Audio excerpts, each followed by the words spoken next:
Olá, vamos conversar sobre os seus medos?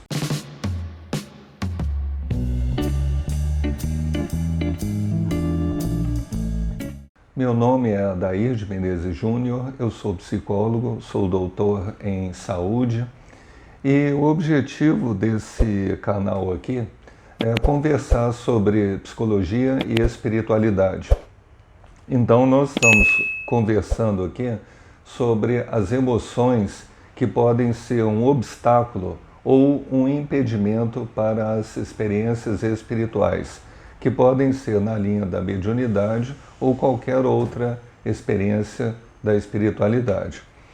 Nós temos trabalhado aqui a escala das emoções do David Hawkins. Eu optei por tratar essa escala, que ela vai aparecer aqui à sua esquerda, porque ela equaciona de uma forma objetiva as emoções e sentimentos que poderiam ser considerados como abstrações. Então, as emoções têm frequências. E nós estamos começando aqui com as chamadas emoções negativas. Nós já conversamos aqui sobre a raiva, nós conversamos aqui também sobre o desejo ou as compulsões, e agora vamos conversar sobre o medo. Quando nós falamos em medo, na verdade nós podemos falar de 4 tipos de medo. O primeiro tipo, nós poderíamos dizer assim que é o medo normal, que a gente chamaria de precaução. É o medo que você teria diante de uma prova difícil, de mudar de um emprego, de iniciar um relacionamento. Isso, em princípio, significa que você vai tomar mais cuidado com aquela experiência. Então, vamos dizer que é um medo normal ou é uma atitude de precaução. O segundo medo é o que nós podemos chamar de medo imaginário.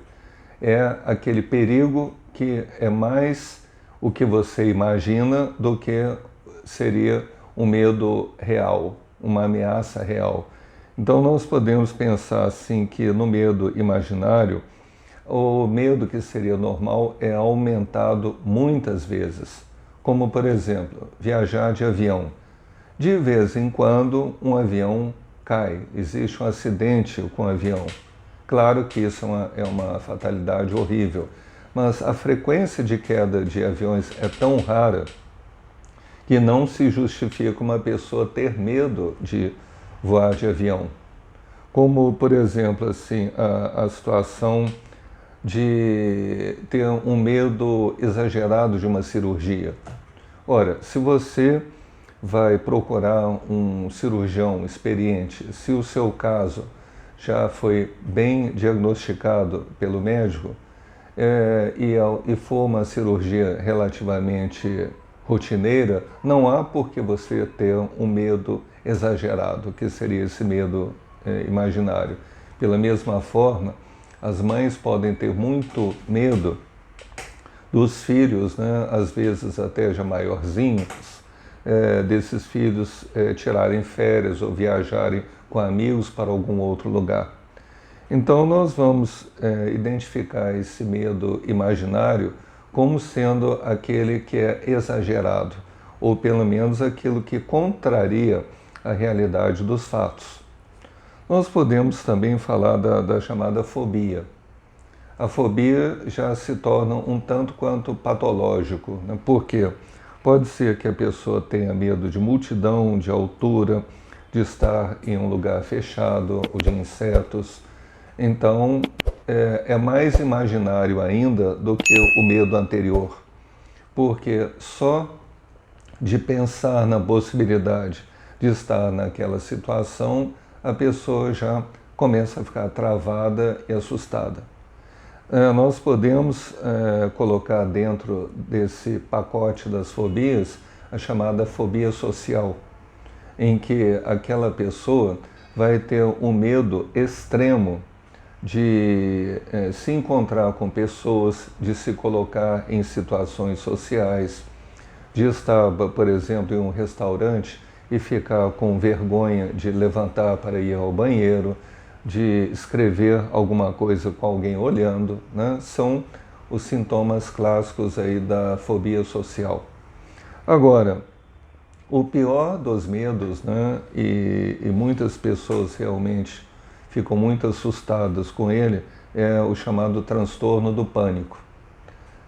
Quando você vê uma pessoa, pode ser que já tenha acontecido com você também, uma pessoa tendo taquicardia, o coração acelerado, a pessoa está respirando sofregamente, naquilo que nós chamamos de respiração torácica, é só do peito para cima, e a pessoa estiver suando muito, tendo sudorese, às vezes náusea, estômago embrulhado, a pessoa naquele momento pode estar tendo um ataque de pânico.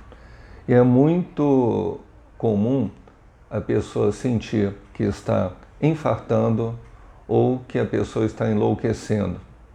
Aí a gente precisa entender como que aparece o pânico. Normalmente o pânico tem duas grandes causas. Uma seria, digamos, convencional.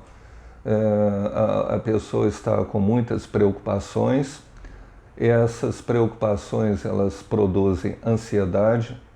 A ansiedade ela vai gerar uma descarga de adrenalina que vai se acumulando até a hora que dá um grande estouro, né, que são esses sintomas todos aí. Uma forma da gente lidar com o transtorno do pânico, na ocorrência do pânico, a pior coisa a fazer é ficar quieto, sentado, respirando. Se isso acontecer com você ou com alguém perto de você, oriente a pessoa a queimar essa adrenalina, andando, correndo, fazendo flexões, alguma coisa que faça essa queima da adrenalina que está na corrente sanguínea. Agora, preventivamente ou corretivamente depois, é preciso que a pessoa trabalhe as preocupações que ela tenha. Preocupações diante de coisas que ela precisa resolver e porque naquele momento a pessoa não está encontrando condições de resolver aquele problema.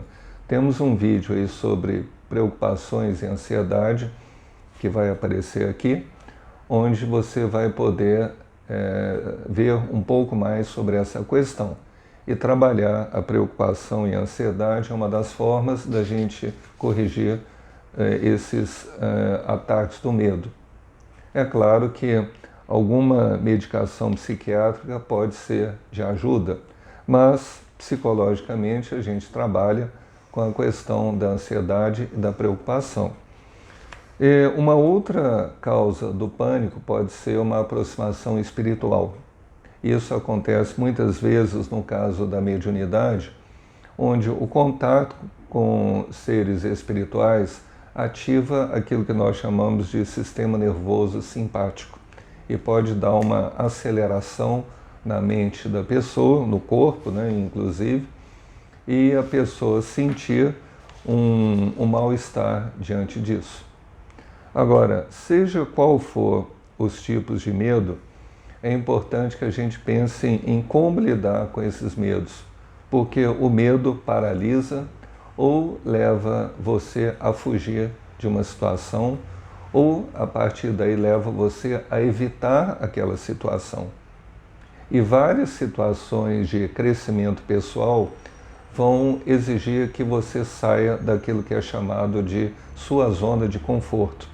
Seja para fazer um exame de motorista, seja para ir para um novo emprego, ou seja, começar um novo relacionamento, todas essas são situações em que você vai precisar vencer os seus medos, sejam reais ou imaginários.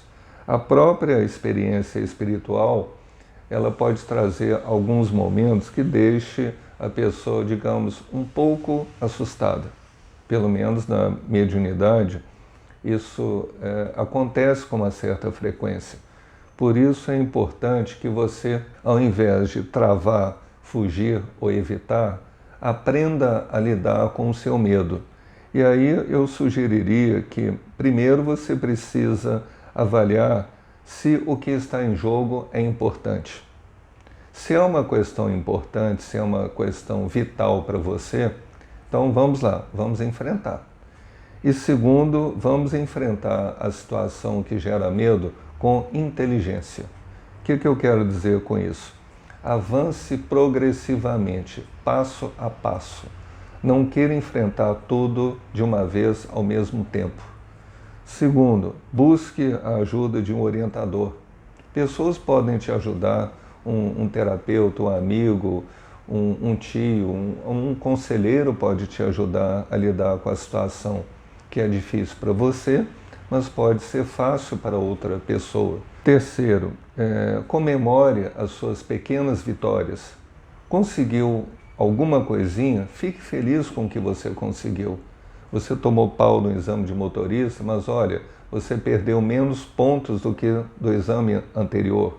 Você fez um concurso e não passou, mas a sua colocação foi melhor do que a vez anterior. Então, comemore os pequenos resultados que você tiver. E, por fim, persista no enfrentamento. Se o objetivo for importante, continue tentando. Se for um objetivo importante para o seu desenvolvimento espiritual nessa vida, você vai ser apoiado pelos seus mentores, pelos espíritos afins que estão junto com você nesse objetivo. Lembre-se que, se a causa for importante, você não está sozinho nela. Então persista que você vai conseguir chegar lá.